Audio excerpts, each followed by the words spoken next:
Bismillahirrahmanirrahim. Assalamualaikum warahmatullahi wabarakatuh. Selamat siang dan salam sejahtera untuk kita semuanya. Bersyukur kita kepada Allah Subhanahu wa taala bahwasannya pada siang hari ini kembali kita dapat hadir dan berkumpul di ruangan majelis guru dalam rangka diseminasi 7 jurus BK hebat yang nantinya akan disampaikan oleh narasumber kita Ibu Maizani. Kemudian bersolawat kita kepada baginda Nabi Muhammad SAW dengan mengucapkan Allahumma sholli ala sayyidina Muhammad wa ala ali sayyidina Muhammad. Mudah-mudahan kita mendapatkan syafaat dari beliau. Amin, amin ya rabbal alamin. Yang sama-sama kita hormati bersama Ibu Kepala Sekolah SMP Negeri 3 Batin Solapan, Ibu Yuli Hartati SPD MPD. Yang saya hormati Bapak Ibu Wakil. Yang saya hormati narasumber kita Ibu Maizani SPD SPDI. Kemudian yang saya hormati Bapak Ibu rekan-rekan semuanya, tenaga pendidik dan kependidikan. Izinkan saya di sini sebagai pembawa acara membacakan tata tertib. Yang pertama, kata sambutan dari protokol yang sudah berlanjut. Kedua, kata sambutan dari Ibu Kepala Sekolah sekaligus membuka acara diseminasi 7 jurus BK hebat. Ketiga, diseminasi 7 jurus BK hebat yang akan disampaikan oleh narasumber kita Ibu Maizani. Dan yang terakhir, penutup. Baik Bapak Ibu hadirin, untuk mempersingkat waktu, kita memasuki acara yang kedua, kata sambutan dari Ibu Kepala Sekolah sekaligus membuka acara diseminasi 7 jurus BK hebat. Kepada Ibu kami persilakan. Bismillahirrahmanirrahim. Assalamualaikum warahmatullahi wabarakatuh. Selamat siang, salam sejahtera untuk kita bersama. Siang hari ini berbahagia ini kita bersyukur kepada Allah Subhanahu wa taala, kepada Tuhan Yang Maha Esa yang telah melimpahkan rahmat dan karunia-Nya kepada kita sehingga kita harus bisa berkumpul di ruangan majelis guru kita untuk sebuah kegiatan yaitu diseminasi 7 jurus BK hebat. Ya, benar-benar. Kemudian tak lupa kita bersalawat kepada Nabi besar kita yang mengucapkan Allahumma sholli ala sayyidina Muhammad wa ala ali sayyidina Muhammad. Beliau nanti selamatnya kepada kita di hari kiamat nanti. Amin, amin, amin ya rabbal alamin. Dan saya hormati untuk wakil kita, Bu Edi, ya Pak Ope, Bu Suki, Bu Oza, Bu Opi, Pak Abi, dan Bapak Ibu Guru yang berbahagia.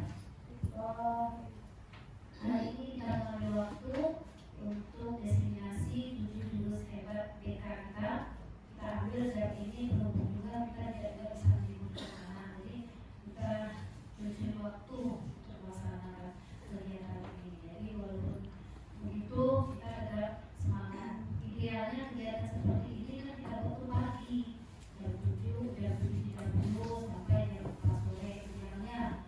Tapi berhubung karena kondisi juga kita juga tidak boleh melibatkan anak. Nah, kalau kita bekerja pagi dengan adanya anak, tentu kita meninggalkan anak ini sulit kita, ya, mengkampungkan anak kita nanti.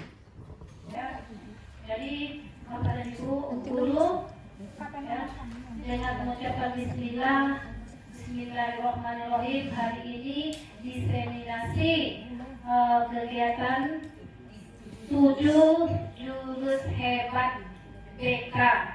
Dengan rezeki saya buka.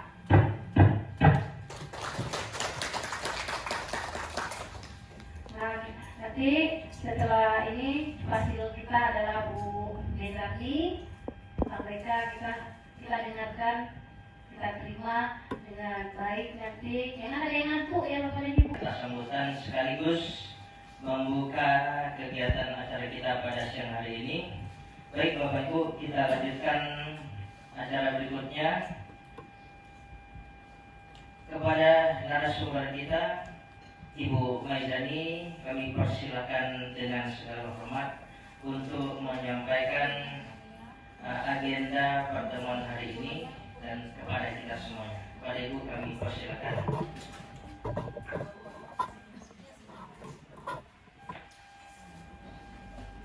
Bismillahirrahmanirrahim. Assalamualaikum warahmatullahi wabarakatuh.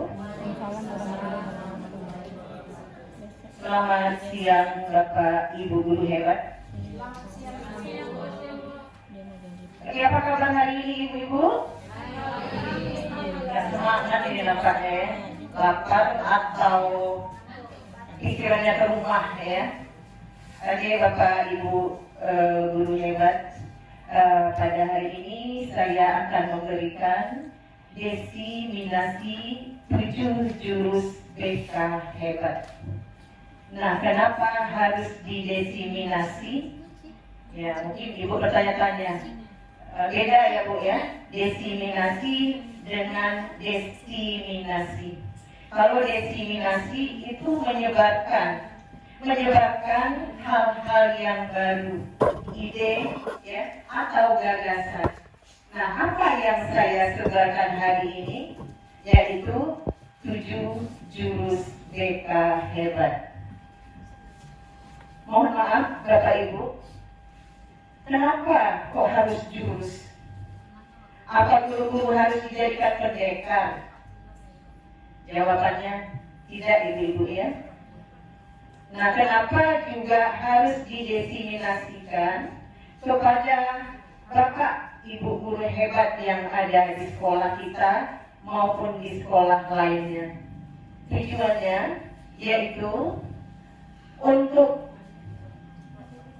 memahami tumbuh kembang peserta didik kita, kemudian mengentaskan permasalahan yang ada di dalamnya. Itu tujuan desiminasi untuk 7 jurus BK hebat pada hari ini. Oke, baik Bapak Ibu, kalau saya nanti menanyakan kabar Ibu, saya mau Bapak Ibu guru hebat menjawab misalnya seperti ini. Apa kabar Bapak Ibu guru hebat? Maka Bapak Ibu menjawab luar biasa, bahagia, semangat, semangat, semangat. Bisa Bapak Ibu? Oke. Apa kabar hari ini Bapak Ibu? Luar biasa.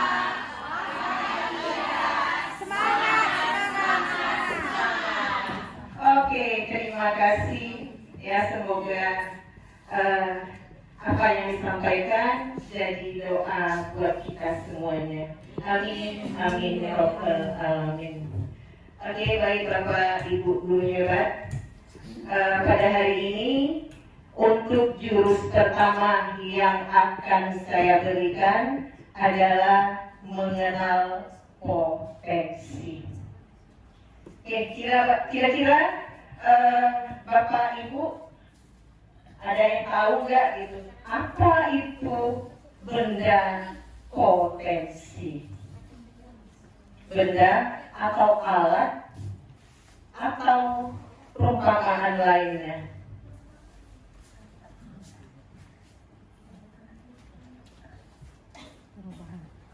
Ya, silakan Bapak Ibu, silakan acungkan tangannya. Ibu Jun, Ibu Nia, mengenal potensi. Apa yang dimaksud potensi di sini? Kalau menurut saya, potensi itu adalah kemampuan diri, kemampuan yang ada di setiap diri kita masing-masing. Oke, terima kasih untuk Ibu Lia. Boleh Bu Agus tepuk tangan. Oke, terima kasih. Ada lagi yang ingin menambahkan atau dari Bapak? Iya, Pak Sar? Pak Sar, apa kira-kira kalau menurut Pak Sar potensi?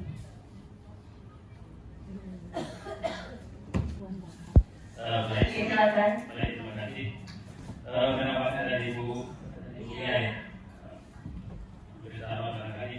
Yang adalah potensi itu adalah kemampuan yang mungkin dikembangkan terhadap peserta didik ataupun kualitas dan sesungguhnya dapat dimunculkan dan dikembangkan.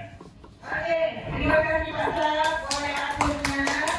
Iya, potensi adalah mengembangkan hal yang ada di diri seseorang, ya. Contoh minat, ya.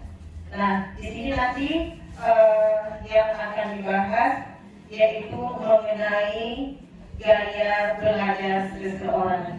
Nah, karena dari minat ini harus tahu kita apa gaya belajar sehingga nantinya kita akan dapat mengembangkan hal ini kepada tentunya murid kita. Oke Bapak Ibu guru hebat, ada yang tahu nggak gaya belajar masing-masing?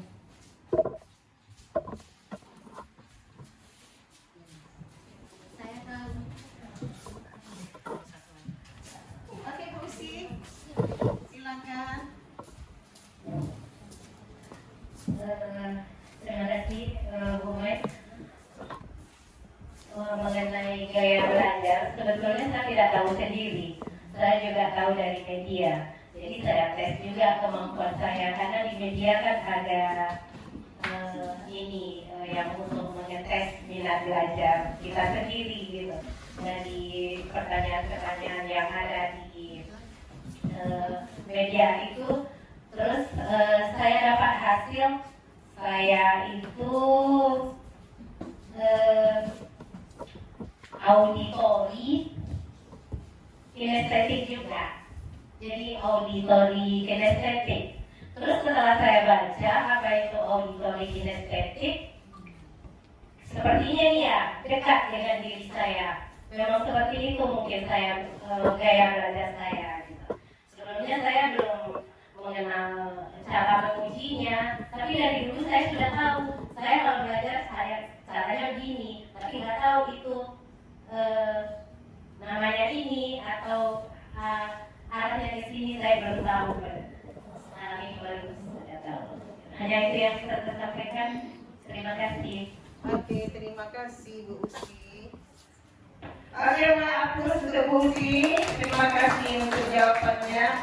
Ya Bapak Ibu guru hebat, di mana gaya belajar seseorang itu tidak hanya satu saja, ya, bahkan bisa dua, bisa visual atau kinestetik, kemudian bisa auditori, ya, atau nantinya dengan visual, ya, bisa lebih daripada dua seperti itu. Oke. Di sini saya rasa ada yang suka melihat dalam belajar. Kemudian ada juga yang mendengarkan. Kemudian ada juga suka dengan hal yang berkegiatan menggunakan fisik. Saya mau ada 3 orang, mungkin Ibu Suti boleh ke depan. Ibu Suti. Oh iya. Ya, karena saya paham ini ya, beliau suka sekali gaya belajarnya itu seperti kinestetik tadi ya, gerakan tubuh, ya, menari. Kemudian yang melihat Bu, kira-kira siapa ya yang suka kalau belajar dia langsung melihat? Boleh Bu Suti ke depan. Bu Dahlia, kalau belajar gimana? Sukanya gimana? Saya sepertinya audio, saya lebih mendengar. Iya, boleh ke depan? Terima kasih. Yang visual, Ibu Fitri? Siswa Iruki silakan ke depan.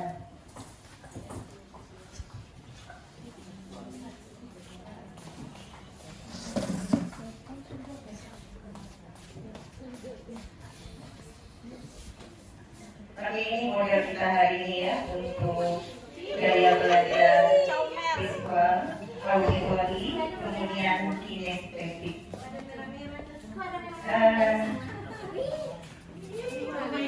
Kemari, bisa ibu biar ini.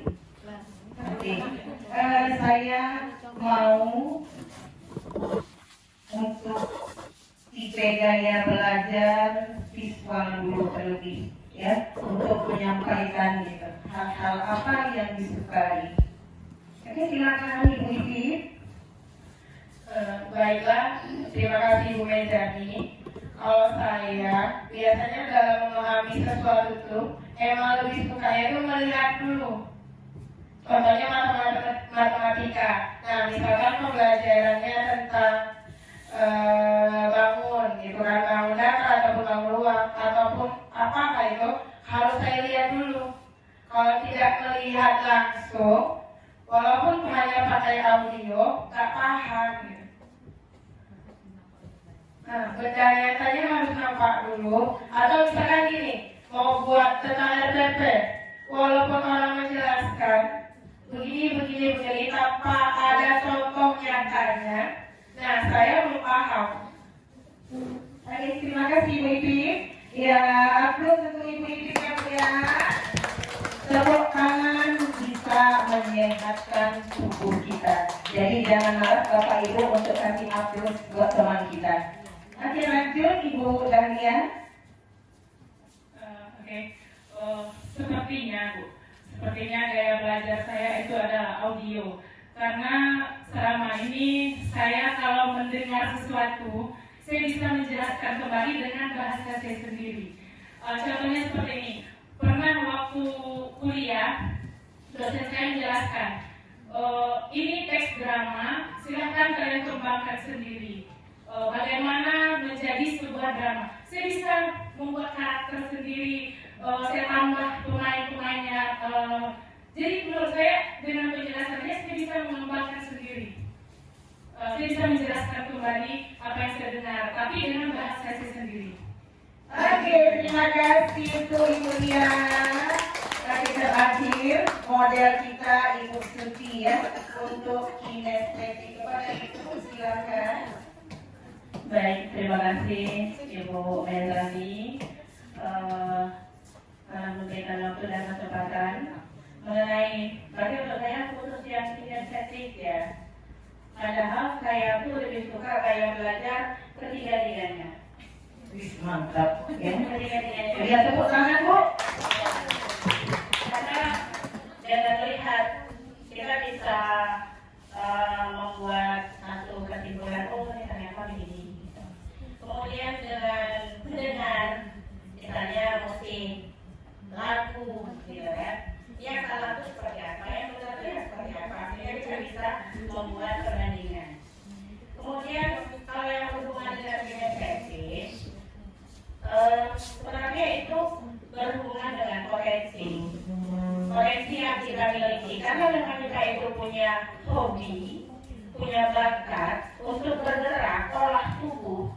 Ya, jadi kita harus belajar, kayaknya harus bisa, nggak pun harus jadi penari, ya. Setidaknya kita bisa memberikan ajaran kepada siswa kita untuk memberikan satu materi ini loh, yang tadi meraih itu seperti ini, dance itu yang seperti ini, gitu. Jadi mau nggak mau ya, karena dari hobi dan potensi itu ada. Kita harus bisa melakukan, kayaknya gampang kan. Atau kalau dengan musik, dengan irama seperti ini, gerakannya harus seperti ini. Kalau iramanya low, harusnya seperti ini. Atau kita udah mulai belajar bisa seperti itu, sehingga kita bisa menanyakan ke orang lain. Tuh, Bu Meijani. Oke, terima kasih untuk Ibu Suti, Bu Dahlia, sama-sama didik kita yang ada di sekolah ini. Oke, terima kasih ibu-ibu, boleh kembali ke tempat. Oke, next kita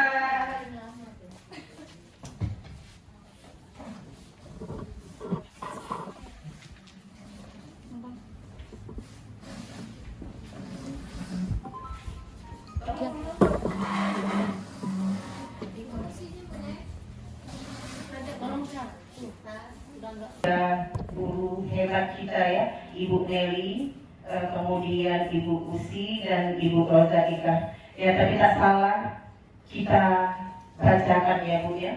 Oke, gaya belajar dan pembelajaran terdiferensiasi.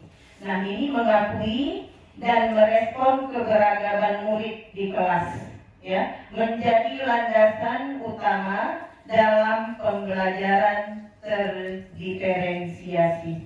Nah, alih-alih menerapkan pendekatan satu ukuran untuk semua, model pembelajaran secara aktif menyesuaikan metode pengajaran, materi, tugas, serta lingkungan belajar.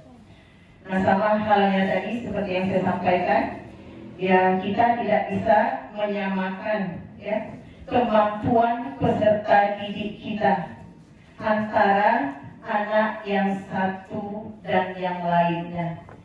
Ketika kita memberikan materi, maka kita harus mengukur ya atau mengevaluasi kemampuan peserta didik kita. Intinya tidak bisa sama. Karena apa? Karena mereka berbeda. Ya Bapak Ibu. Kemudian penyesuaian dilakukan untuk mengakomodasi beragam kebutuhan belajar, minat, kemudian gaya belajar yang dimiliki oleh setiap murid. Tujuannya tak lain adalah memastikan seluruh murid dapat belajar secara efektif dan mengembangkan potensi secara maksimal tanpa mengalami ketertinggalan atau frustasi. Tapi perlu diingat bahwa gaya belajar ini bersifat dinamis dan dapat berubah. Setiap orang dapat memiliki beberapa gaya belajar. Jadi intinya seperti ini, Bapak Ibu. Anak-anak kita mungkin saat ini dia hanya mempunyai gaya belajar visual saja.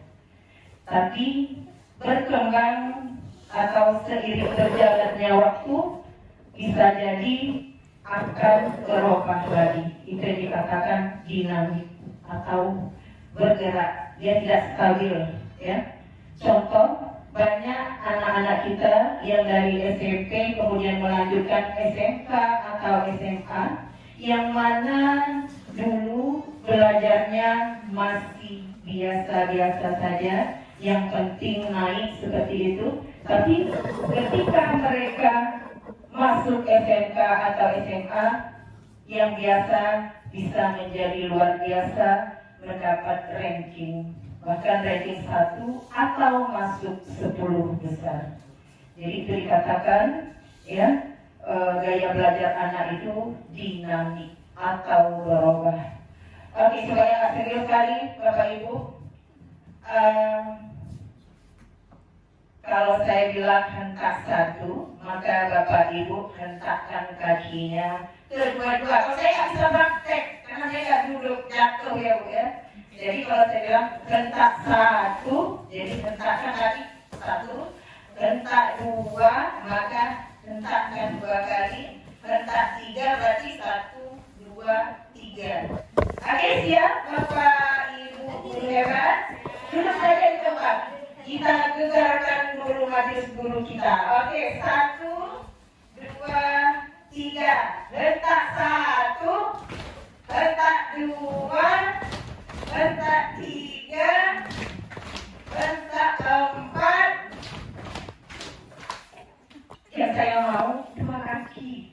Kurang seru tadi. 2, kedua belah kaki. Ya, kalau saya pakai jatuh saya Bu. Oke, hentak 1, hentak 2, hentak 3, hentak 4, hentak 5. Oke, terima kasih Bapak Guru hebat. Gimana? Gimana hasilnya? Ya, semoga ya saraf-saraf yang ada di kaki kita darah berjalan lancar ya Bapak Ibu ya. Oke, masuk kita ke berikutnya.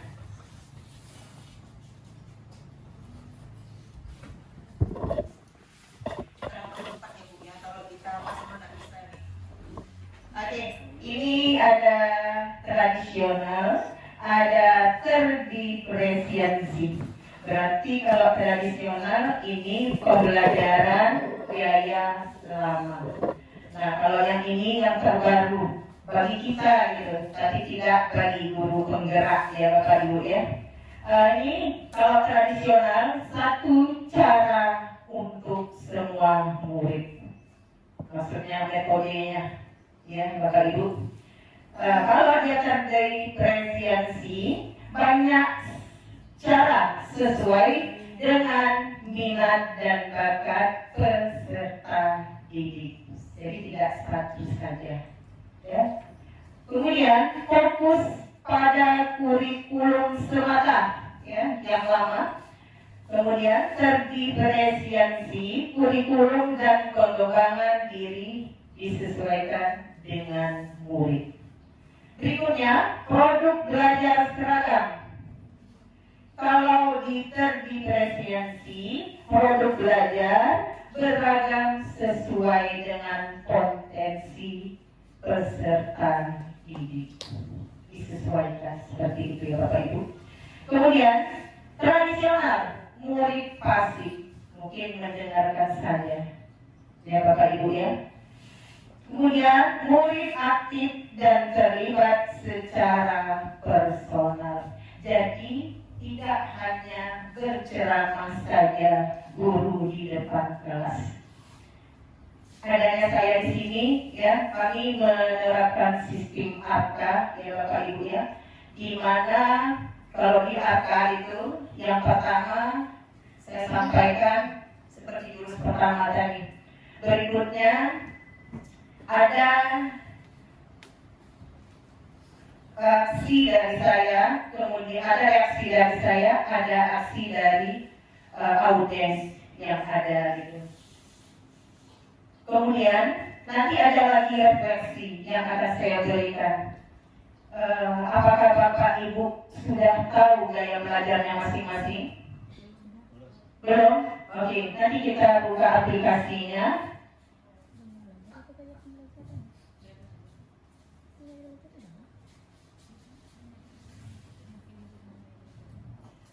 Tadi ya, mengingat informasi seperti yang disampaikan Ibu itu tadi, kemudian dalam bentuk gambar, juga grafik ya, dan warna atau tulisan. Kemudian senang membaca dan mencatat. Kalau disuruh membaca atau mencatat senang kali ya, kalau orang gaya belajar visual. Kemudian tertarik pada tampilan seperti diagram, ya, name mapping, video ilustrasi atau slide presentasi. Nah, kemudian memahami pelajaran cenderung membayangkan dalam pikirannya. Ya bisa ya Bu ya. Misalnya gurunya menjelaskan, kemudian di rumah dia bisa mengulang kembali gitu ya, merefleksi kembali, membayangkan apa yang disampaikan oleh gurunya tersebut. Next, gaya belajar auditory ya, atau auditory learner. Lebih cepat paham jika informasi disampaikan secara lisan. Ya, berarti kalau dibawa ngobrol langsung ya, bercerita, mungkin gurunya langsung dia bisa menyimpan apa yang disampaikan. Berikutnya, senang berdiskusi ya. Orang tipe belajar atau gaya belajar auditori ini, kalau ia berdiskusi senang ya, gembira sekali dia ya. Kemudian mendengarkan penjelasan atau mendengar suara gurunya. Berikutnya, mudah mengingat informasi yang didengar seperti lagu, cerita atau percakapan.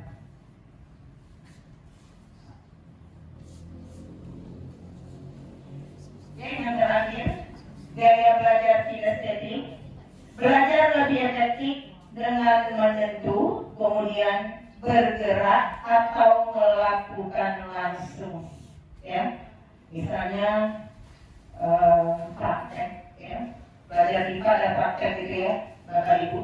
Kemudian olahraga, juga demikian. Kemudian seni, yaitu seni tari atau seni lukis dan lain sebagainya. Kemudian mudah bosan jika hanya duduk diam terlalu lama.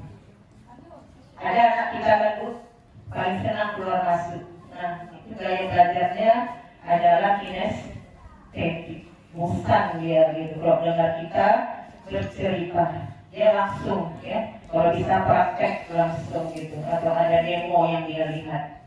Kemudian sering menggunakan dicoba ya Bu ya. Kalau sudah jaringan kita normal, caranya sudah tahu Bapak Ibu ya. Bukan kemampuan, ada dua ya. Belum, bukan seperti itu kan. Ya, tes gaya belajarannya. Dia ada dua, ada tes gaya belajar, ada kemampuan. Yang akan kita aplikasikan adalah untuk gaya belajar kita. Pilih aja option yang sesuai dengan diri ibu, itu kita beli. Gaya belajar. Mana tahu tadi. Sekarang ikuti tes ini sekarang. Itu.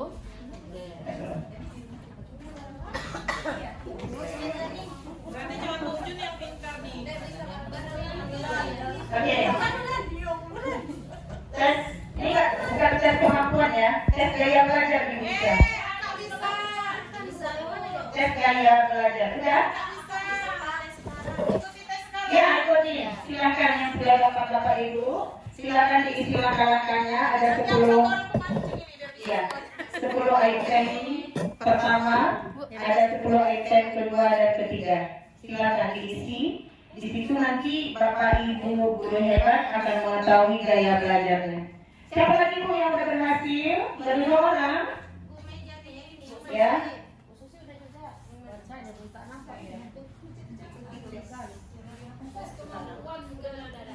Jangan kemampuan gaya belajar. Gaya belajar. Beda. Dia mana? Oke, mulai sekarang nih. Iya, mulai sekarang. Oke, kita mulai sekarang ya guys. Oke guys. Jika saya mengoperasikan peralatan baru, saya biasanya membaca petunjuk terlebih dahulu, mendengarkan penjelasan dari Ini baru satu. jus. Langsung saya bisa kita langsung mengoperasikan tanpa Ya, Bapak Ibu ini ya di depan dia ya. Ketika saya baru memasak, saya biasanya melakukan mengikuti petunjuk salah satu, pilih A, B, ataukah C. Ya, Bapak Ibu, pilih salah satu jawabannya yang cenderung ke diri Bapak Ibu guru hebat.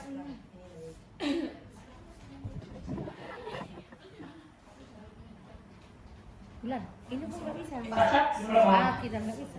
Pak Ipul? Bu Putri? Oh lagi ini ya, lagi dijawab. Oh gitu. Masih di dalam negeri yang belum bisa kok. Ketika saya mengoperasikan peralatan baru, saya biasanya membaca. Nggak mungkin kita mendengar orang lain. Ketika saya perlu. Bapak Ibu, tadi salah satu kita ada yang izin. Boleh nggak kalau saya izin sholat? Ya, sambil mengerjakan aplikasi ya Bapak Ibu ya. Terima kasih. Tapi Ibu jangan pulang, Bu. Iyalah Bu Jun. Ketika saya pulang, sibuk, ya, sama. Umi, ketika saya baru memasak, saya biasanya melakukan. Apa udah? Kayaknya semuanya sudah mengetahui gaya belajar masing-masing. Satu orang saya mau ke depan. Ya Bapak Ibu, boleh Bapak atau Ibunya. Kayaknya tadi saya ada mendengar hal yang menarik ya. Ada yang komplain. Aduh Bu, saya nggak di sini katanya. Saya tadi menjawab, berbicara bergerombol. Ternyata tidak visual saya. Oke, boleh Ibu Nora, silakan ngambil tempat ke depan. Oke, tepuk tangan buat Ibu Nora.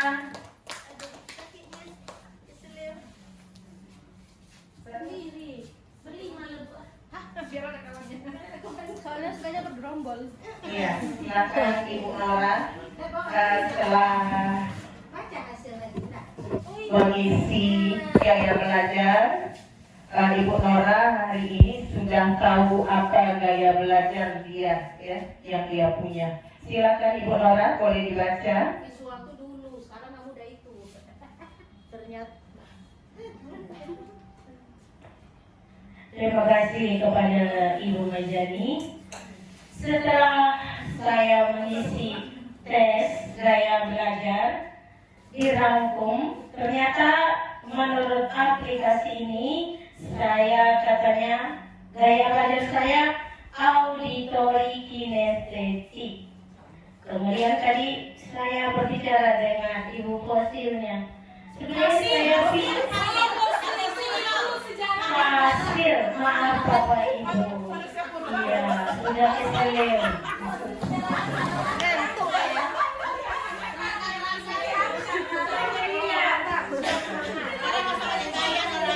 Iya. Itu bagus pokoknya ya. Di kesadaran saya itu visual. Tapi kok muncul seperti ini, Bu? Apa masalahnya ya? Kalau ulang bagaimana ya? Berarti bisa dong berulang, berganti-ganti. Bisa. Karena kemungkinan besar di setiap jawaban dari tes itu kan bisa ada di diri kita. Tahu saya. Makanya tadi saya berbicara, Bu, saya itu sebenarnya visual. Saya tidak bisa menerima apapun kalau tidak saya lihat. Kalaupun otak saya sedikit on, kalau orang bacakan soal, tak saya lihat kata-katanya, saya tidak bisa. Kira-kira seperti itu. Makanya saya bilang kok beda. Jadi saya itu setelah saya kenali diri saya cenderungnya di visual. Berarti boleh dicoba lagi kan, Bu? Ini. Oke, boleh saya jelaskan sedikit Bu Nora. Kalau saya rasa Ibu Nora boleh kembali ke tempat. Oke, aplaus untuk Ibu Nora, Bapak Ibu hebat. Oke, terima kasih.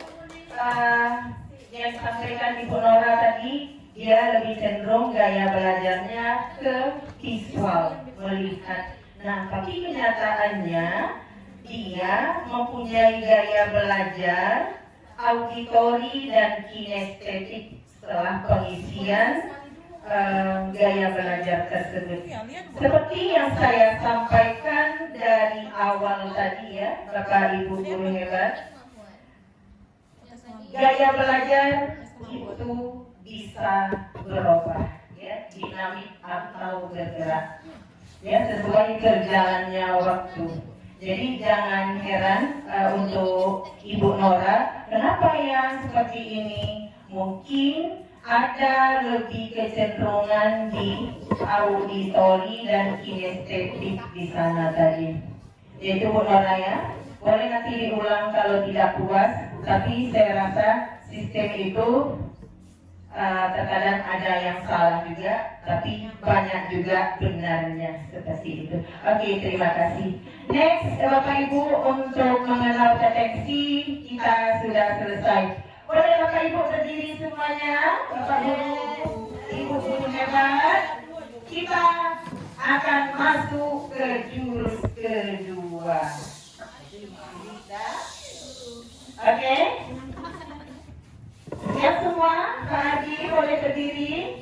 Tunjukkan jurus-jurus Anda. Tapi tidak ada boleh yang sama. Oke, 1, 2, 3. Ya, oke. Saya, masih posisi jurus tidak ada yang berubah. Kalau ada yang kembang, ini kembang nih. Ayo, kita kasih apa ya?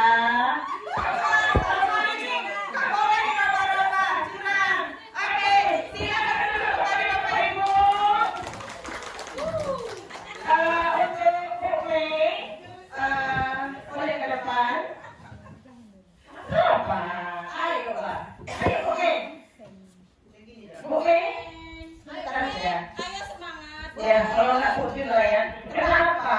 Karena tadi gaya jurusnya sama. Ya mungkin boleh ke depan. Oke, terima kasih. Oke, saya buka kali dengan senior ya. Semangat. Oke, Bu Jun, boleh pertanyaannya tidak susah ya ke Bu Jun. Apa yang Ibu rasakan pada saat ini? Saya happy. Happy. Oke, alasannya Bu? Alasannya karena baru minum kopi. Luar biasa Bu Jun ya. Oke, makasih Bu Jun. Iya, terima kasih teman-teman. Mari Bapak Ibu masuk kita kelola emosi. Ya, jurus kedua guru BK hebat itu kelola emosi. Saya mau mengambil model dua orang. Boleh Ibu Lia, boleh Ibu April ke depan. Ya, untuk jurus kedua. Ya. Di sini saya meminta dua model yang ada. Misal Ibu April lagi jalan. Kemudian Ibu Lia menginjak kaki Ibu April.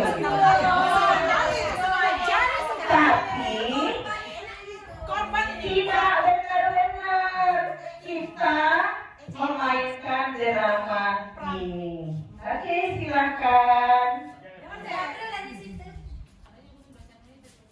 Harusnya sudah lihat di sini. Jangan lupa nih.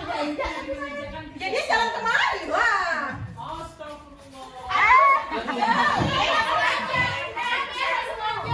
Kamu ya sakit tahu. Sepatu baru jadi kenapa kamu dengan sepatu barunya? Jadi kamu sengaja injak kaki saya? Iya dong, saya sengaja injak kaki kamu.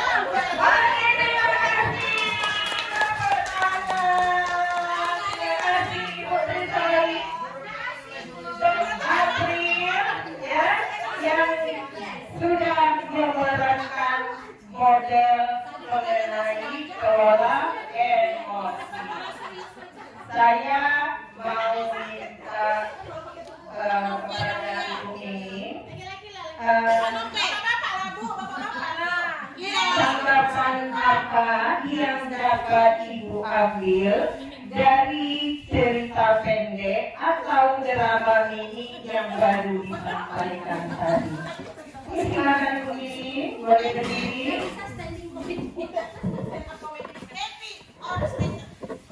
Jadi saya melihat dari penampilan tadi yang sudah di drama yang sudah ditampilkan bahwasanya kita tidak boleh menyakiti orang lain. Ya, dalam arti mungkin walaupun itu entah mungkin sengaja atau tidak sengaja ya. Ya itu, ya mungkin dia maksudnya gurau dengan sepatu kawannya yang baru maka diinjaknya. Sekarang kan lagi tren-trennya Bu, siapa yang sepatunya baru diinjaknya. Jadi hati-hati bagi kita semua yang punya sepatu baru. Oke, terima kasih buat Bu Mimi. Saya mau satu orang lagi yang kayaknya paham belum saya dengar suaranya ya. Tolong komentari cerita drama mini kita di depan tadi. Apa yang dapat Bapak ambil? Kalau Bu Mimin versinya lain. Pak Nob bagaimana tanggapannya? Boleh nggak gitu? Hal itu kita lakukan, misalnya emosi terhadap keadaan yang ada. Jawabannya cuma satu Bu Mai, nggak boleh, itu aja. Terima kasih. Ada nggak alasannya? Nggak boleh, harus ada alasan gitu. Nggak boleh menyakiti seseorang Bu, itu aja. Tidak boleh menyakiti seseorang. Oke, terima kasih Bapak Ibu guru hebat. kedua yaitu kelola emosi. Nah, kalau saya yang melihat ya untuk ramal ini, tapi sebelumnya ya Bapak Ibu semua benar ya, apa yang disampaikan semua benar, tidak ada yang salah. Namanya suruh menanggapi ya. Kalau menanggapi berarti apa yang ada di hati dan pikiran kita. Nah, karena di jurus kedua mengenai kelola emosi, sebagai makhluk hidup kita harus pandai mengelola emosi. Nah, apa mengelola emosi di sini? Yaitu mengendalikan diri kita ya saat kita marah. Jadi seperti tadi Ibu April perannya agak marah-marah di sini ya. Ingat Bu ya, harus bisa mengendalikan emosi. Walaupun kita tak terlepas dari emosi, tapi dengan mendapat ilmu yang baru ini, ya mudah-mudahan kita bisa menerapkan. 15.000 sel-sel kita rusak saat kita marah.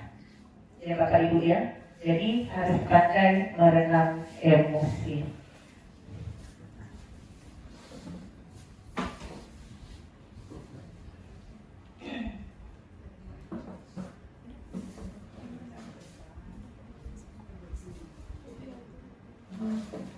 Enter Bu.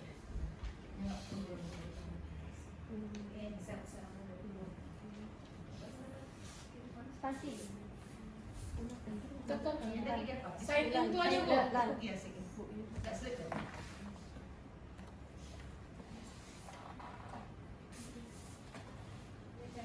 Tak nolak mau pilih yang mana?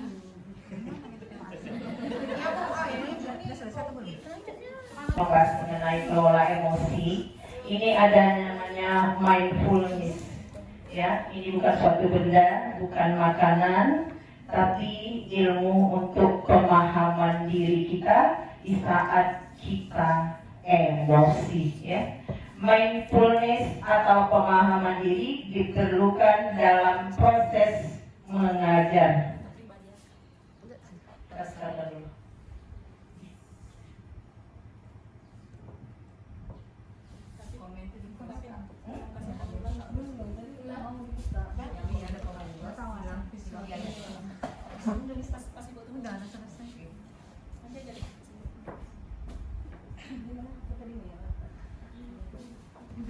Dan saya ulang ya Bapak Ibu ya. Mindfulness, pemahaman diri diperlukan dalam proses mengajar. Mindfulness merupakan kemampuan individu untuk sadar akan pengalaman yang dimiliki sehingga mau menerima situasi apapun tanpa menghakimi diri sendiri. Kemampuan ini dapat ditunjukkan dengan perilaku meditasi menenangkan diri yang dianggap dapat mengurangi bias atau perilaku negatif dalam menghadapi suatu perilaku.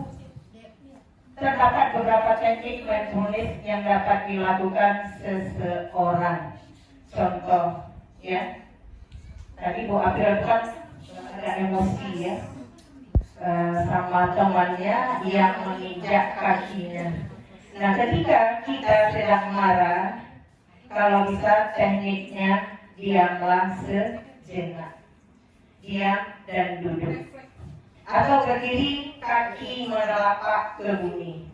Mungkin aneh rasanya ya, kok harus menelapak ke bumi, sementara Bu Maizani prakteknya di atas keramik atau lantai.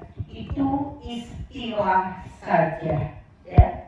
Jadi kalau misalnya kita lagi emosi, kita misalnya berdiri, kaki menelapak ke bumi seperti ini yang saya praktekkan, bisa menarik napas dalam ya seperti ini, baru dihempaskan dari mulut ya, agak dalam tarikannya. Bisa nggak Bu Mai kira-kira saya merasakan emosi saya? Bisa. Jangan dipendam. Intinya agar kita tidak stres ya dalam menghadapi permasalahan yang ada. Ya, ini juga bisa dilakukan untuk peserta didik kita selain juga diri kita sendiri. Nah, kemudian teknik kedua, ya, boleh duduk dengan tegak, kemudian menarik napas yang dalam. Oke, berikutnya emosi. Ya, kalau menurut Bapak Ibu guru hebat, emosi itu ada nggak bentuk lain selain yang ditampilkan oleh model Ibu April dan Ibu Lia tadi? Oke, kalau ada apa?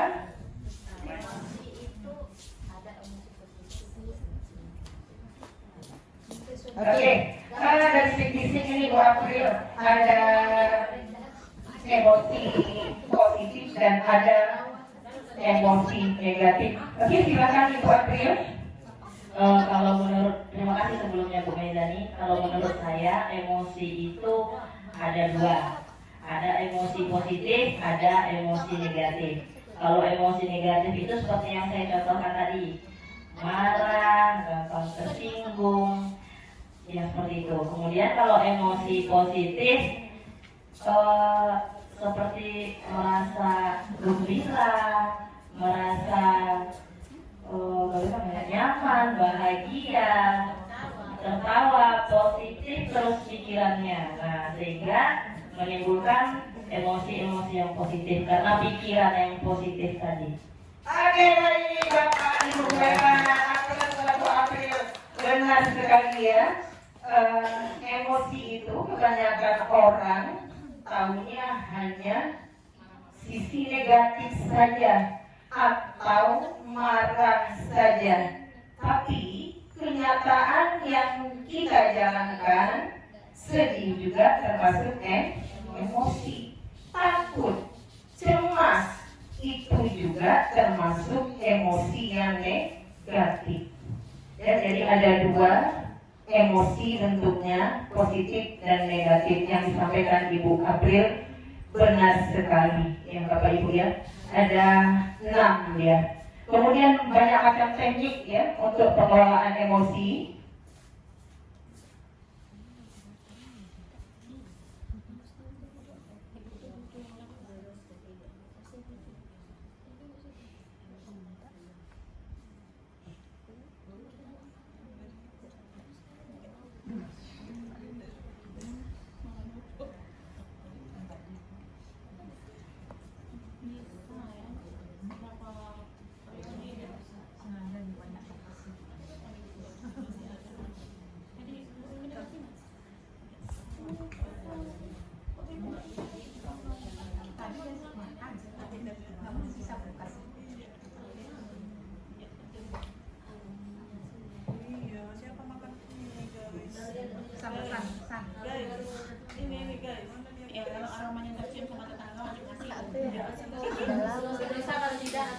Oke, Bapak Ibu, ini ya, gambarkan emosimu hari ini.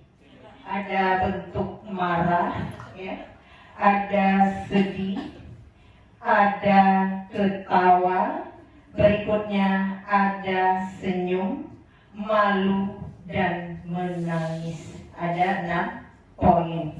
Ya, ini untuk bentuk emosi. Kemudian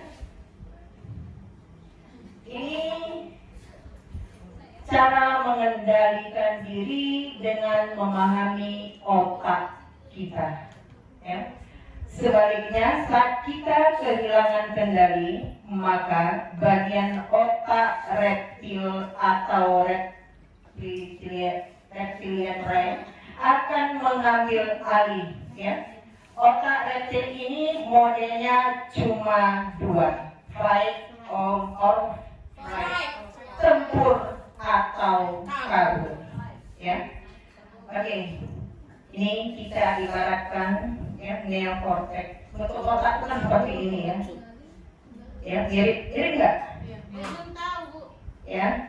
Nanti belajar sama guru IPA, ya. Ini kita anggap, ya, neokortex ini adalah otak kita. Kemudian ada gambar reptil, ini reptil. Dan bagian ini adalah limbik. Ya, ini teknik, ya. Kemudian boleh Bapak Ibu coba kepalkan tangan, ya, seperti ini. Kalau gerakan seperti ini kuat apa tidak? Kuat. Hah? Kurang. Nah, kita masukkan, ya, si reptil ini, kita reptil, ya. Ini yang namanya dari jempol reptil kita anggap. Masukkan ke dalam neokortex atau batang otak kita. Gimana? Apa Ibu Bapak rasakan? Lebih kuat. Oke, perlahan buka reptilnya. Gimana genggamannya? Sudah agak melemah. Begitu juga, ya, perumpamaan emosi. Sudah Bapak Ibu boleh diturunkan tangannya, nanti pegang. Nggak ada tukang urut kita, ya. Oke. Nah, jadi ketika reptil ini bisa sama ya, reptil terlepas, maka batang otak kita tidak terkendali. Emosi meledak-ledak, ya. Nah, next, seperti contoh, ini ya, Bapak Ibu, ada nggak dinosaurus di sini? Ya, ada gambar kedua orang, satu dewasa, satu anak-anak. Jika otak reptil itu kita simbolkan dengan dinosaurus, maka saat kita marah-marah, sebetulnya kita sedang dikendalikan dinosaurus. Nah, jadi mau nggak kita dikendalikan dinosaurus? Ya, jangan mau ya, Bapak Ibu guru hebat. Kendalikan emosi. Berikutnya, jika otak reptil yang aktif, apa yang akan terjadi? Maka bagian otak lain shutdown, mati dia, ya, alias tepat. Ya. Jadi kalau sudah terkendali 2/3 gambar yang di atas itu sudah shutdown. Ya, emosi kita sudah tidak bisa dikendalikan lagi. Termasuk otak limbik berfungsi untuk berempati dan neokortex yang bertugas untuk berpikir logis. Jadi tak heran kalau kita marah-marah kita tidak ada empati lagi. Jadi harus bisa mengendalikan diri kita, termasuk kepada peserta didik, ya. Ini juga untuk saya pribadi.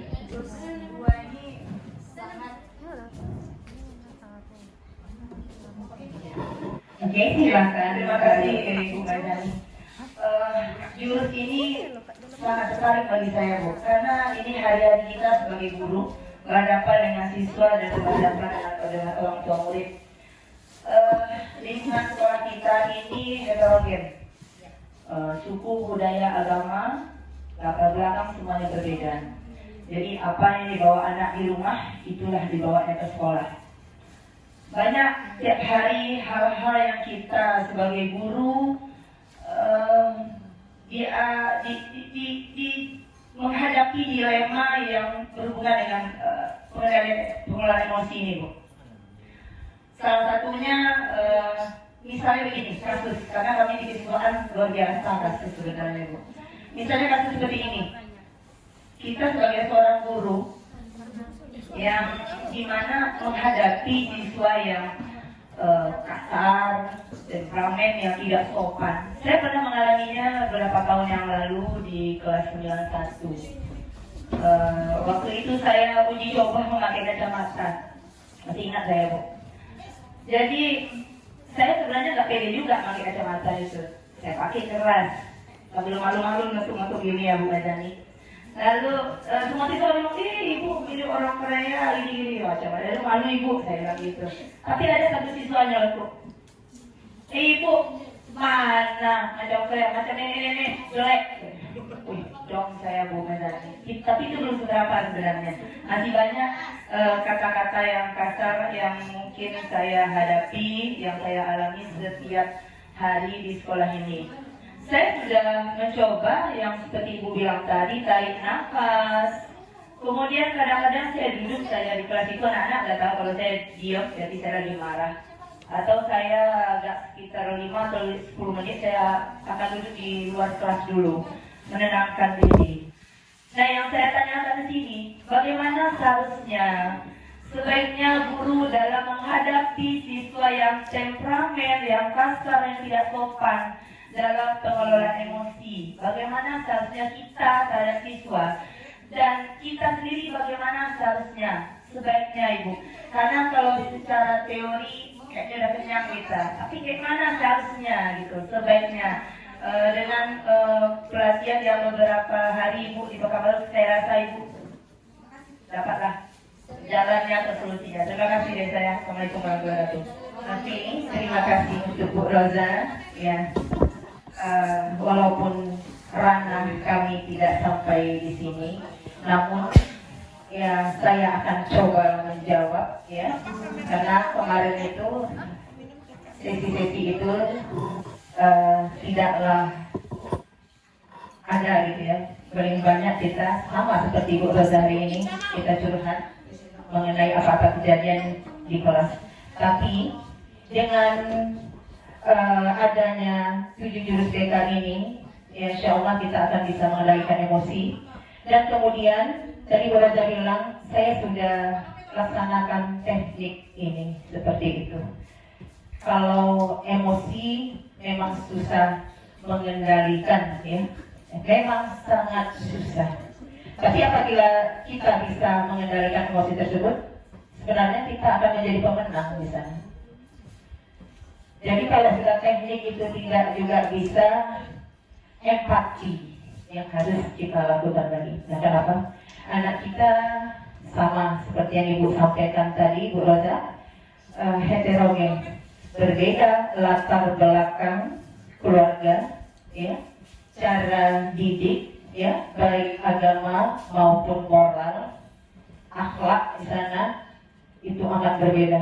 Nah, disinilah kita harus pandai mengelola emosi. Mungkin Ibu Roza kurang puas ya dari pemaparan saya. Apapun itu kita tetap harus berusaha ya untuk mengelola emosi tersebut. Walaupun teknik yang digunakan ini, kenapa? Marah ini lebih besar ya setan dari empati kita sebenarnya. Saya juga pernah mengalami baru lagi seperti itu. Sementara saya juga sudah dapat ilmu ini gitu. Tapi ego kita ada terkadang. Oh, saya guru. Kenapa ini ya seperti ini anaknya? Nah, ketika kita sudah bertindak di luar jalur, apa yang tadi terjadi kira-kira Bapak Ibu? Bisa kita emosi, tidak terkendali. Apa yang terjadi? Sudah marah-marah, kemudian reda amarahnya, kira-kira apa yang terjadi? Menyesal. Jadi apapun itu ya harus pandai kita mengelola emosi dengan teknik yang ada. Mudah-mudahan dengan saya pun kurang ini trial and error ya, coba lagi dan coba lagi ya Bu Roza. Dari saya mungkin itu saja. Kira-kira ada Bapak Ibu guru hebat yang mau menambahkan? Emosi yang ada pada diri Ibu saat ini. Ini kita mestinya kan pulang loh, ya kan? Udah, kalau itu udah tiduran ini, saya pun itu. Santai aja, Bu. Iya. Kita ngasih makan minum. Oh, ini mantap nih, mantap nih. Yang penting ada minum ya. Senang saya dengar ini. Oke, ini ada visi note ya, yang saya berikan ke Bapak Ibu nantinya. Jadi saya mau buat berkelompok, kemudian emosi Bapak Ibu hari ini. Dan saya mau ya kelompok akan 6 atau bisa dapat 6. Ya, silakan. Boleh. Ya, boleh. Terserah. Bapak Ibu mau buat emosinya modelnya 2 atau mau 3, paling sedikit 2, ya.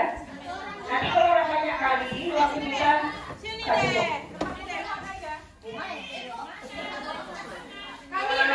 Ada kelompok buat 3 paling banyak atau 2. Boleh 2 atau boleh 3. Untuk Bu Nora, saya bisa apa? Boleh pakai menggunakan tempel di sini sesuai dengan kebutuhan yang ada. Bagi-bagi. Boleh bagi 4 ini ya, saya rasa dapat 4. Hah? Tempelkan sticky note yang emosi-emosi yang akan Ibu buat di sana. Boleh, yang lainnya aja. Mungkin ini pikirnya belum dapat kelompok ini. Udah dapat. Ya, tinggal ini dibagi aja. Kayaknya Ibu Nora ada boleh pinjam ya, Bu ya, mungkin ya. Ya. Ini tuh apa, Fitri? Emosinya boleh dibuat bawa bulan, bawa Emosi.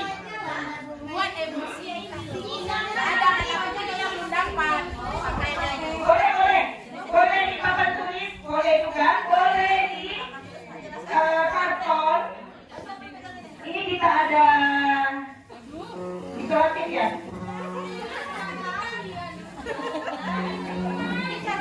Ibu hebat. Ya, bagi kelompoknya, satu kelompok 5 atau 6 orang. Kemudian daftarkan emosi Bapak Ibu guru hebat melalui sticky note yang ada, dan boleh nanti ditempelkan ke karton hitam di atas loker. Dia daftar Bapak Ibu kayak emosi Ibu ya.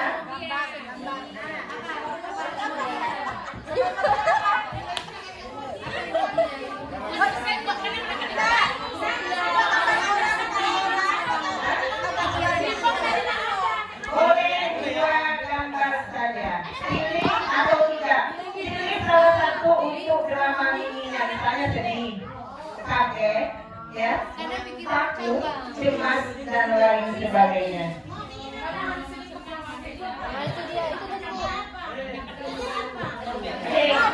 Boleh Bapak Ibu pilih seperti yang di depan, ya, atau seperti ini.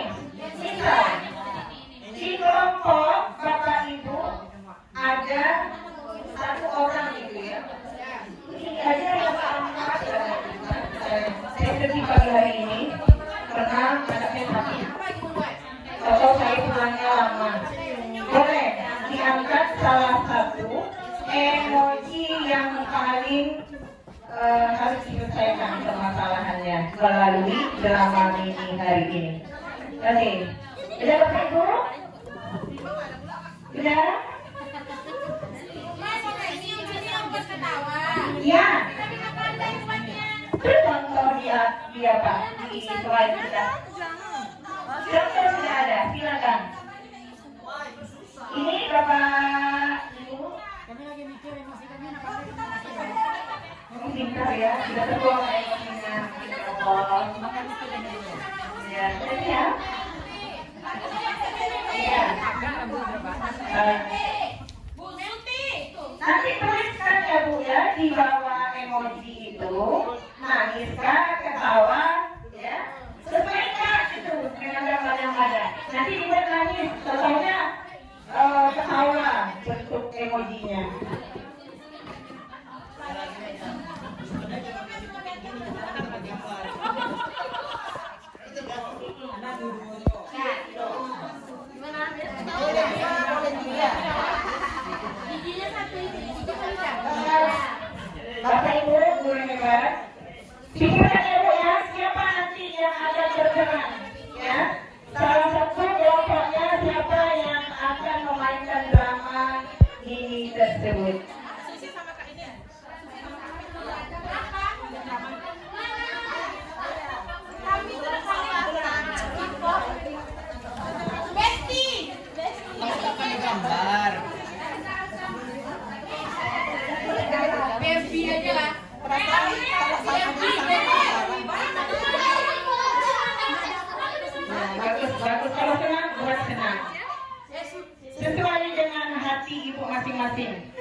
Oh, boleh sini. Di sini boleh kenapa? Siapa nih yang main drama yo Kak? Datang lagi ya. Emosi masing-masing. Aduh, ini kelompok. Ibaratnya kelompok berapa? 1, 2, 3, 4, 5. Kelompok 5. Oh, mantap, luar biasa. Kelompok Asoy Gemoy. Ada yang ambil punya teman ya? Ya? Luar biasa ya. Ayo aku tiga kali. Silakan. Siapa itu galau? Cantik kali emojinya. Iya. Mantap. Setelah saya waktu kita berjalan. Masya Allah. Luar biasa. Benar-benar happy ya. Ayo ya. Setelah saya Bapak Ibu berenang. Silakan lagi.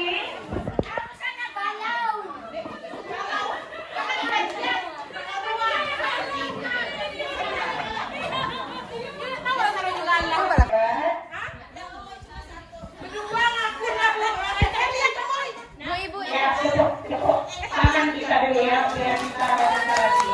Oke, terima kasih. Guru hebat semuanya.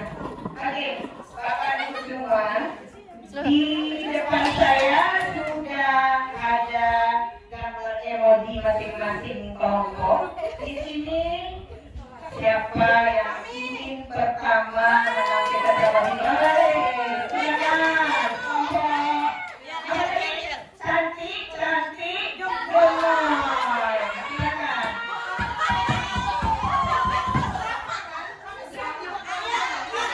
Ayo. Waktu berjalan.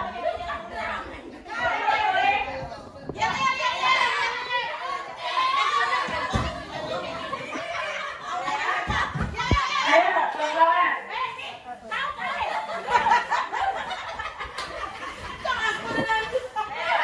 Tolong diperhatikan ya Bapak Ibu. Geng CCG mau maju ke depan. Oke, siap, CCG. CCG. Cantik,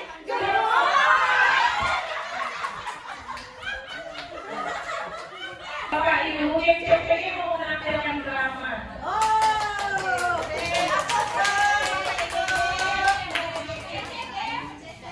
Bu Lia, saya bingung lah Bu Lia. Katanya hari ini kita pulang sore lagi ya. Iya ya, pulang sore terus.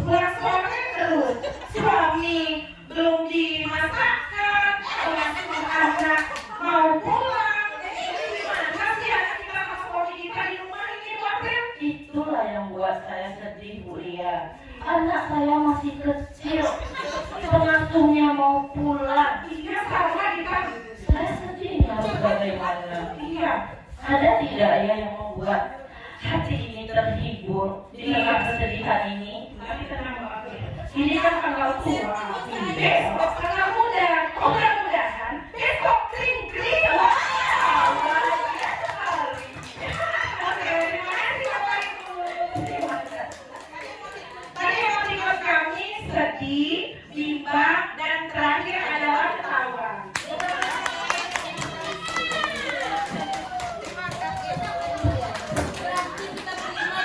Oke, terima kasih Bapak Ibu guru hebat ya, kelompok cantik gemoy sudah menampilkan hasil emodinya.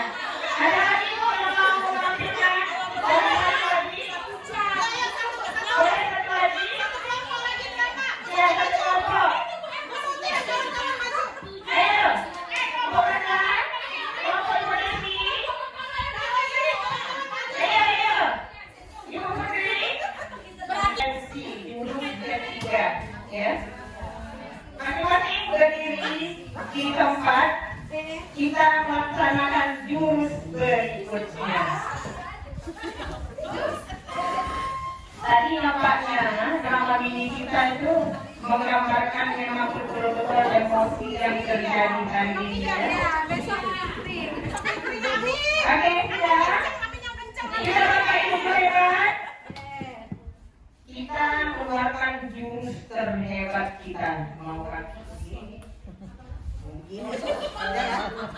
ini.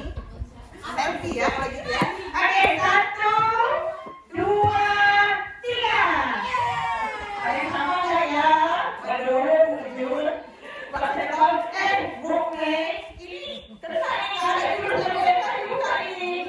Dari handphone. Boleh tanya. Oke, terima kasih Bapak Ibu. Ibu Eka, ya. Saya minta sama Ibu Eka dari jurus ketiga ini, apa yang Ibu rasakan setelah jurus pertama dan kedua? Apa yang Ibu rasakan? Sampaikan Bu. Silakan.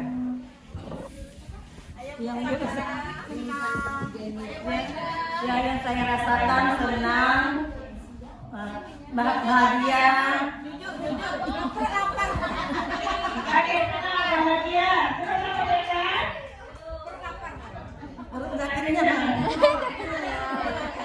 Iya. Terima kasih Bu Eka. Bu Eka sudah kenal jadi saya bahagia ya Bu ya. Ya. Lanjut kita ke jurus ketiga. Bu Eka kenyang dan termakan. Dia makan dia macam capung. Kita ya skip dulu ya. Penting. Mengapa penting daya lenting? Saya mau Ibu Rosa, ya. Apa kira-kira benda penting di sini? Oh ya, silakan.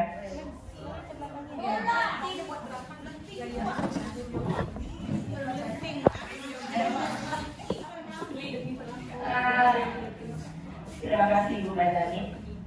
Jadi daya lenting itu kebetulan ada pula di depannya, aku adanya. Jadi kemampuan untuk bangkit kembali setelah menghadapi kesulitan.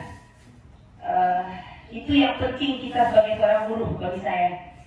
Kesulitan apa?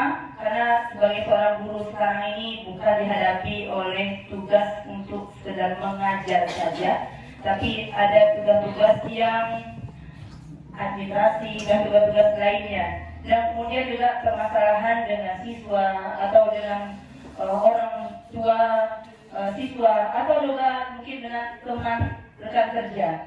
Nah, masalah yang kita hadapi setiap hari tersebut bukan membuat kita menjadi down, malah membuat kita harusnya bangkit kembali setelah menghadapi kesulitan, bukan menyerah atau tidak menyerah, tetapi juga kemampuan beradaptasi, belajar dan terus berkembang. Saya sudah beberapa tahun di sini, luar biasa Bu Mazani, banyak luar biasa pembelajaran saya dapat dari siswa, dari orang tua siswa, dari rekan kerja, semuanya banyak pelajaran yang saya hadapi. Mungkin ada plusnya, ada minusnya, tapi semua itu saya ambil plusnya saja, agar saya bisa bangkit kembali dan belajar lagi, bisa beradaptasi dengan perkembangan zaman semuanya, dan apapun permasalahan depannya, intinya kita tidak boleh menyerah.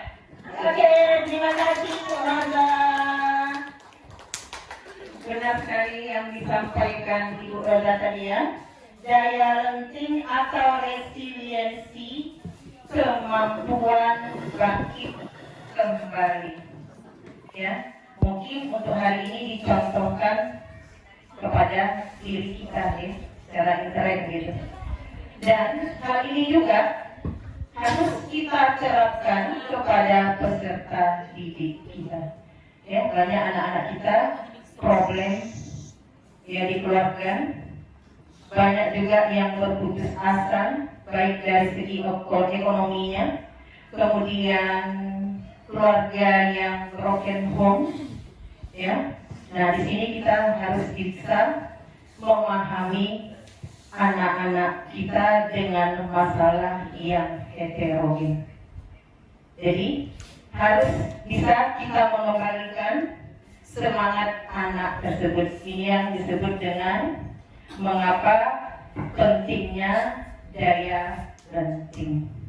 Ya Bapak Ibu, pembekalan kita juga sebagai guru bayi. Misal anak tiba-tiba keluarganya berpisah antara kedua orang tuanya. Anak sikapnya kira-kira menurut Bapak Ibu bagaimana? Senang atau sedih? Ya, pasti sedih. Atau terganggu pembelajarannya. Nah, disinilah tugas kita para guru untuk membangkitkan kembali semangat juang anak kita yang bermasalah. Walaupun kitanya bermasalah gitu ya. Intinya kita harus profesional.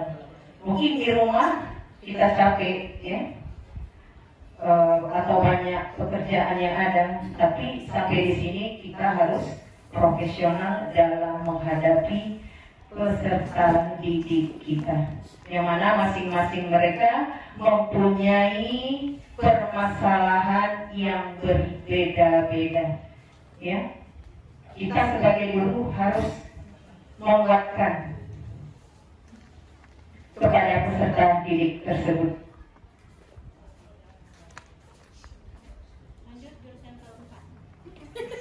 Aduh, kita oke. Soalnya udah jam berapa? Udah 2:30. Inti-intinya aja. Oke, contohnya di sini ya, kita baca dulu ya, Bapak Ibu guru hebat.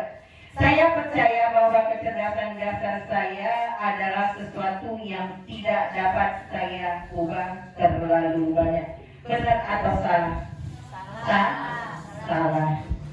Berikutnya, ketika saya menghadapi tantangan, saya biasa menyerah karena saya merasa tidak cukup mampu.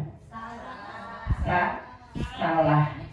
Saya percaya bahwa saya dapat meningkatkan kemampuan dan bakat saya jika saya berusaha dan bekerja keras.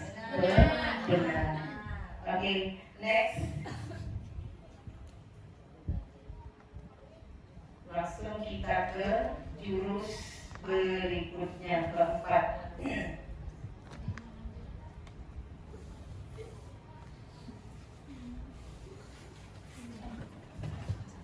Oke, Bapak Ibu, di sini ada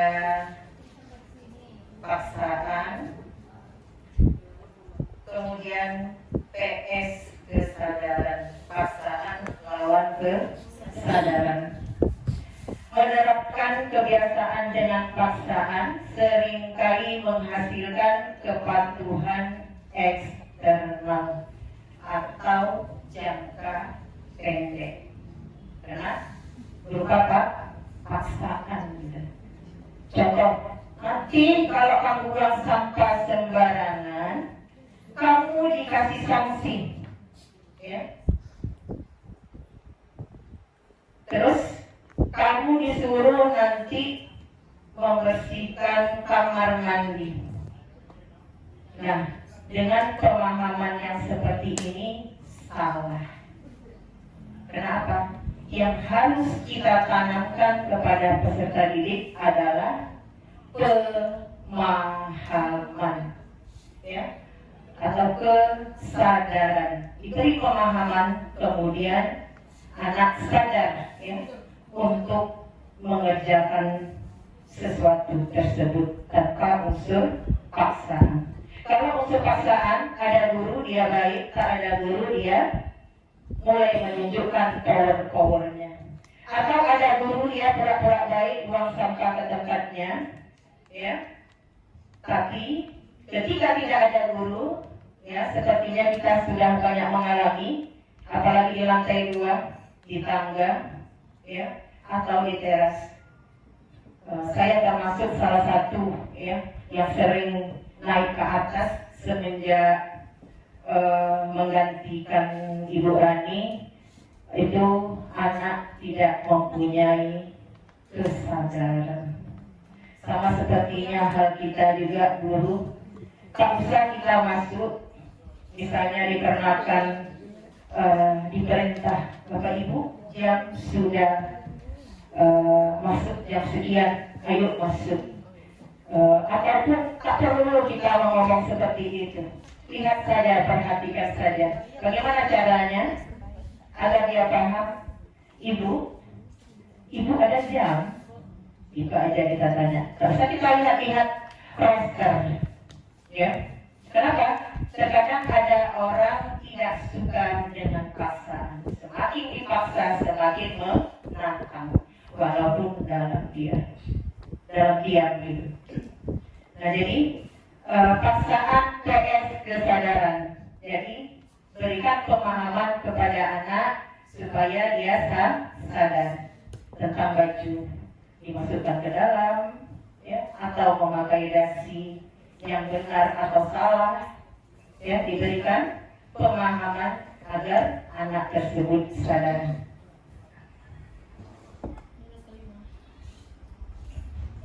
Oke, gimana Ibu? Apa bacaan di sini? Dilarang buang sampah di sini, bukan pembuangan sampah. Iya, dilarang buang sampah di sini. Bukan tempat pembuangan sampah. Orang pintar buang sampah pada tempat sampah, bukan di jalan atau di sungai.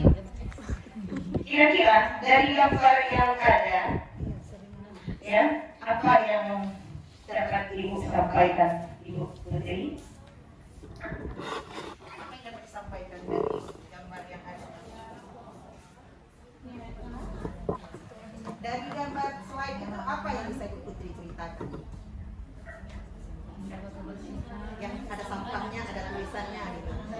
Intinya Bu, sampah itu tanggung jawab kita bersama. Jadi buanglah sampah pada tempatnya.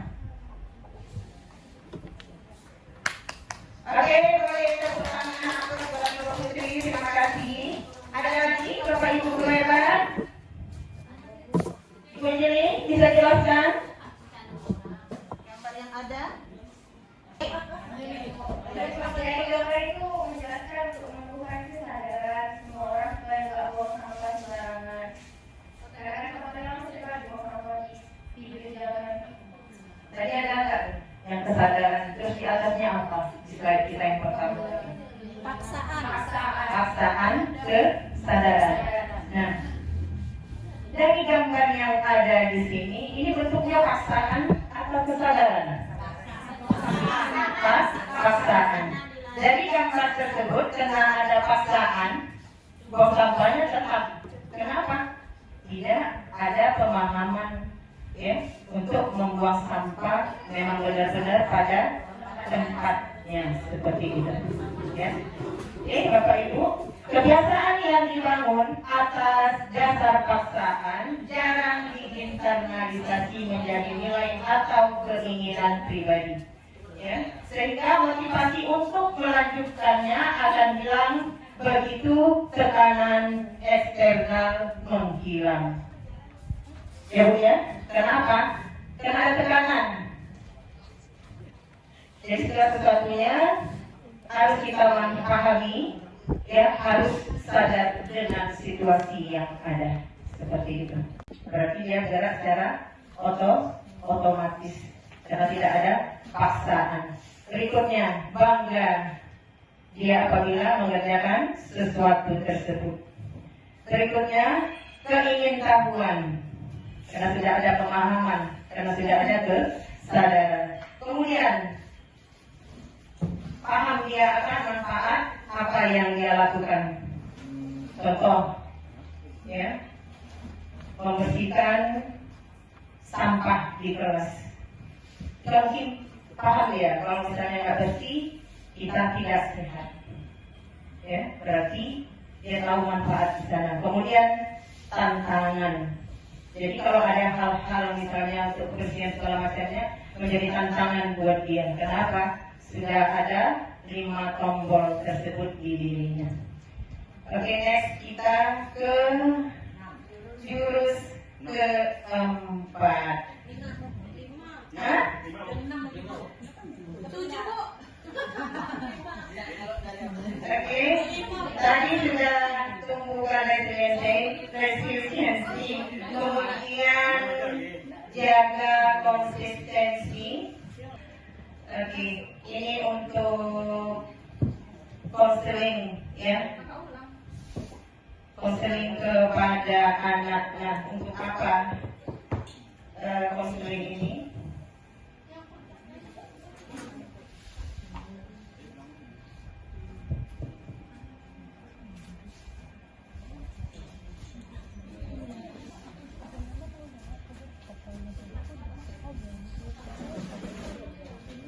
Oke, Bapak Ibu, pernah nggak Bapak Ibu menyelesaikan masalah anak kita? Pernah? Oke. Saya mau 2 orang model lagi ke depan. Yang belum lagi yang belum. Bersih? Udah tadi? Udah. Oh, Ibu Nata sama Ibu Erianti. Oke, silakan. Ya.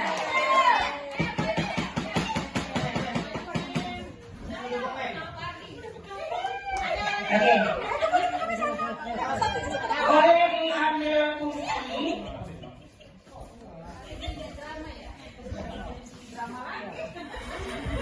Ya, mereka banyak bermain ya, Bapak Ibu mereka.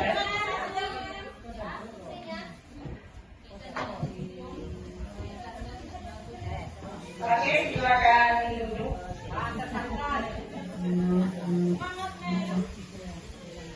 Ibu Natal, boleh Pak Ati?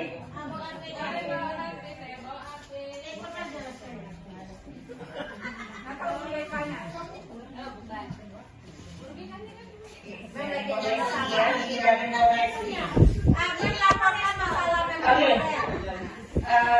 Bapak Ibu boleh perhatikan untuk model 2 di depan.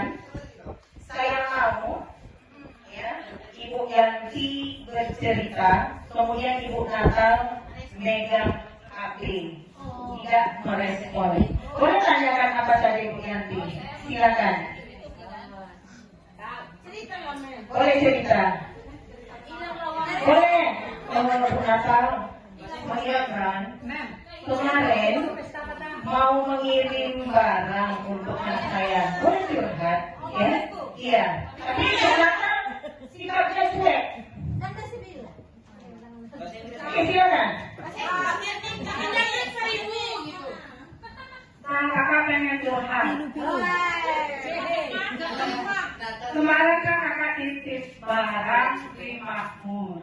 Terus anak lunak tinggal nggak tahu dan itu terus dikirain petugas Makmur. Jadi diterima barang nggak teliti, untuknya nggak ada merek Makmur. Jadi mereknya Medan Jaya. Jadi udah kirim barang, udah 3 hari ini nggak ada kejelasannya. Jadi barang itu nggak tahu di mana beradanya. Tolong kasih instruksi. Tolong kasih solusi. Oke, tepuk tangan Bapak. Sudah? Ada yang bisa menanggapi model 2 di depan Bapak Ibu guru ya? Tadi ada Ibu Yanti yang bercerita, kemudian Ibu Natal cuek. Ya? Enak nggak nengoknya? Kenapa Bu Yanti dicuekin saat bercerita? Tidak. Oke, next. Berikutnya, saling atau gantian. Ibu Yanti megang HP, Ibu Natal bercerita. Silakan.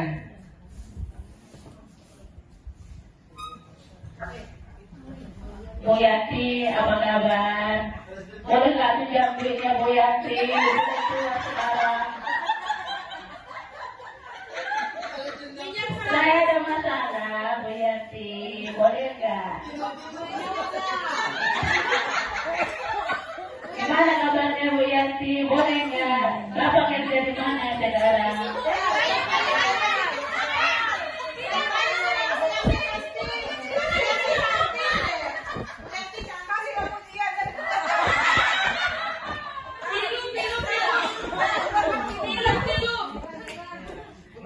Intinya cuek aja, cuek terus.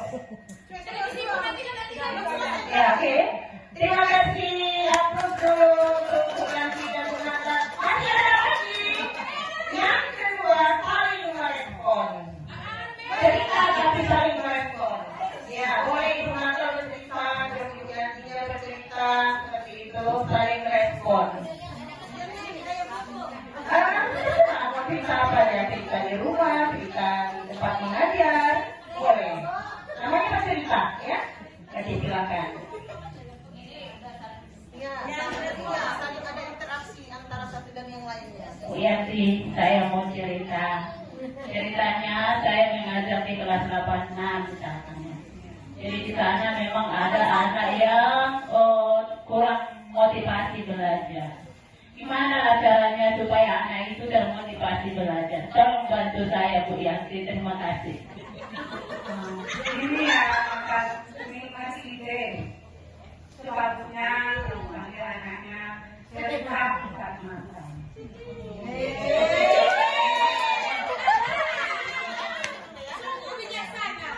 Oke, Bapak Ibu Rela, kita akan bertanya sama Bu Yanti. Tadi Bu Yanti dicuekin sama Ibu Nata. Apa perasaannya? Oke, silakan. Ya, dicuekin tadi cerita Bu Yanti, tapi dicuekin sama Bu Nata. Sebenarnya kakak kesal nih. Masa kakak curhat kamu cuekin? Kamu maunya kalau ada pilu baru kamu apa?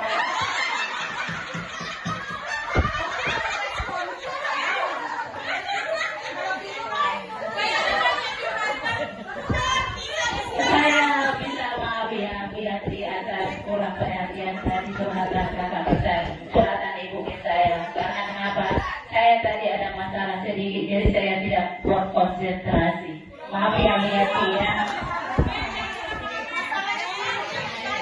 Ya, berikutnya untuk koreksi yang saling respon. Apa yang dirasakan kedua belah pihak? Silakan. Bu Yanti boleh, Bu Nata boleh bercerita. Ya, boleh Bu Yanti dulu, boleh. Apa yang dirasakan waktu bercerita? Tapi nyambung, ada interaksi dan interaksinya gitu antara kedua belah pihak. Iya. Apa yang dirasakan? Gitu. Kalau kakak merasa bahagia karena kamu sudah menceritakan isi hatimu karena tadi kamu bercerita. Saya juga perasaan saya sangat senang karena ibu memaafkan saya, jadi hati saya lega sekarang, jadi tidak berkeluh lagi. Terima kasih ya. Oke, aku. Kira-kira menggambarkan apa model yang di depan tadi? Pak John, menggambarkan apa tadi cerita teman kita? Oh, cerita mobil makmur. Cerita mobil makmur. Kami asal ke Jakarta.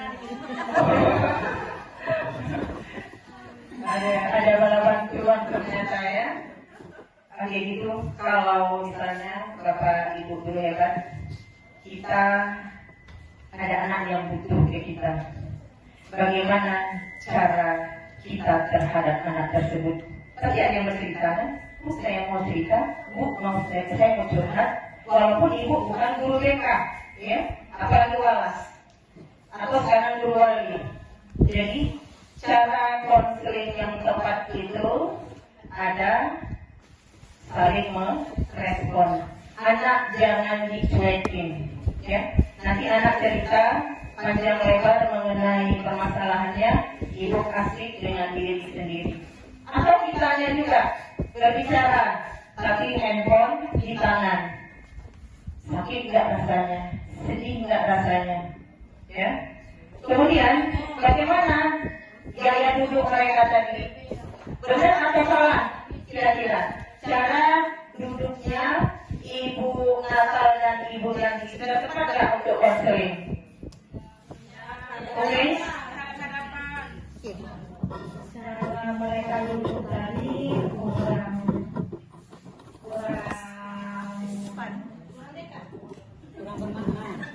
belum bisa untuk saling perhatian.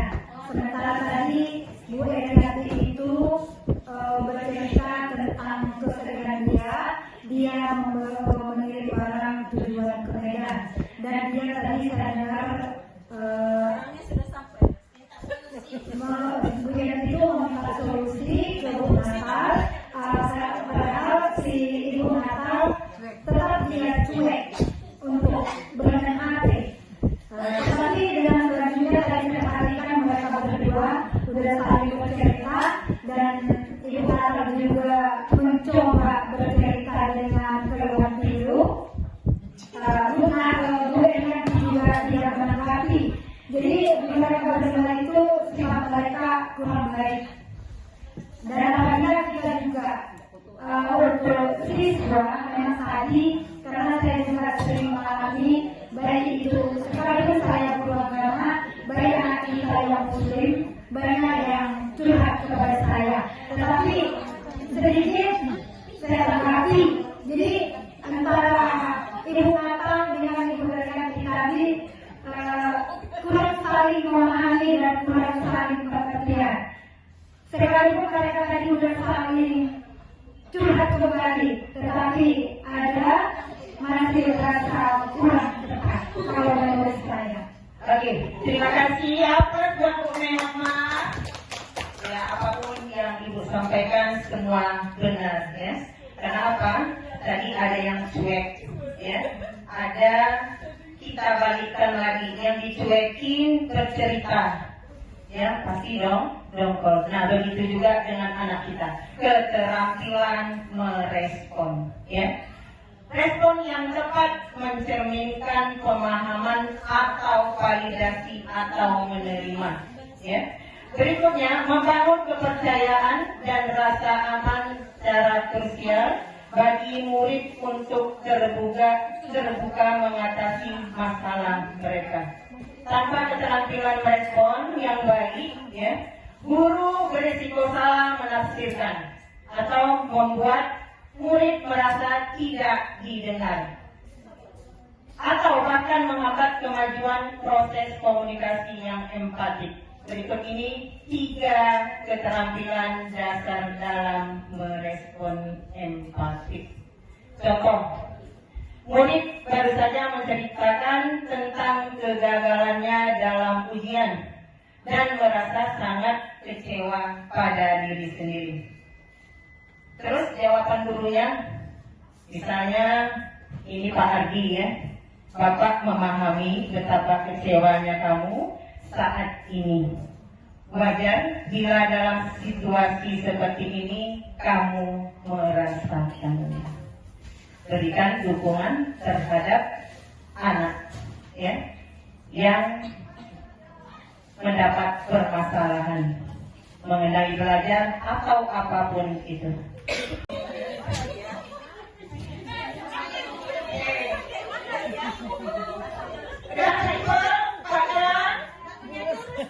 Ya, jangan kira macam ya, nggak pakai otot kita, ya. 1, 2, 3. Ayo sama-sama. Ingat, belajar sama Pak Samsa.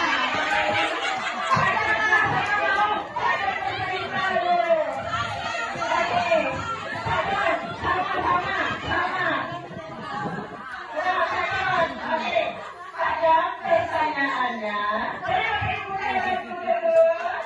ada pasang yang berdiri, pasang ke depan.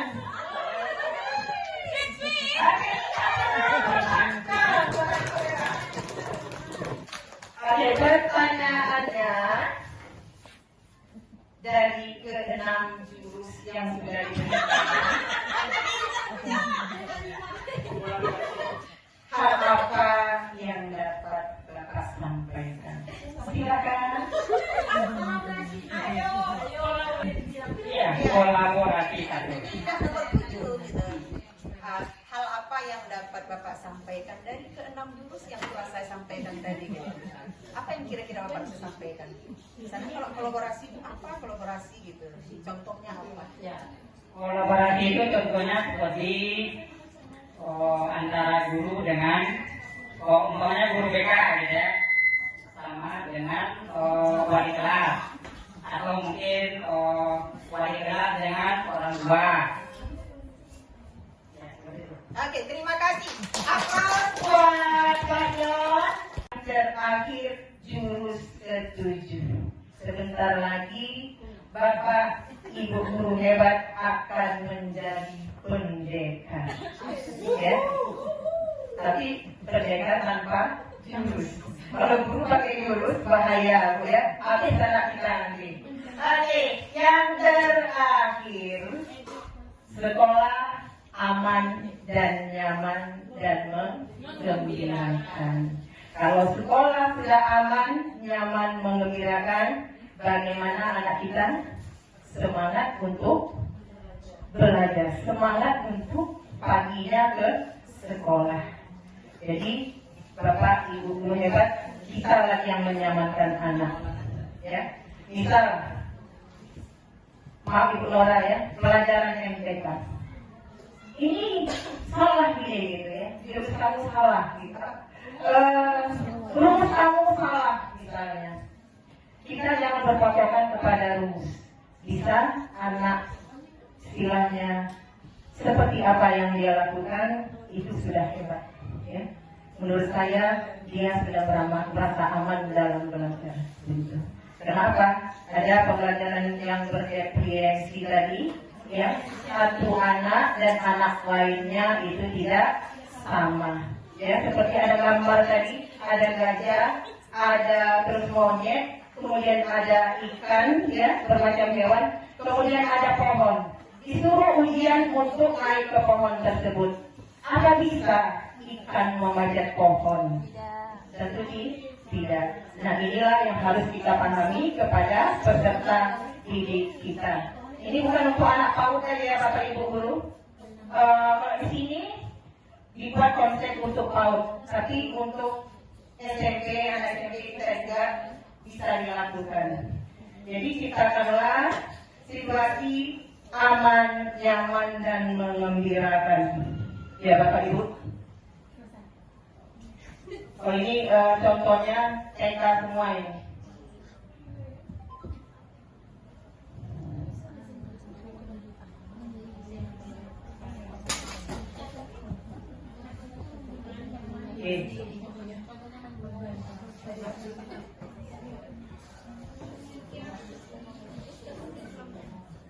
Ini saya dapat sampaikan Bapak Ibu guru hebat.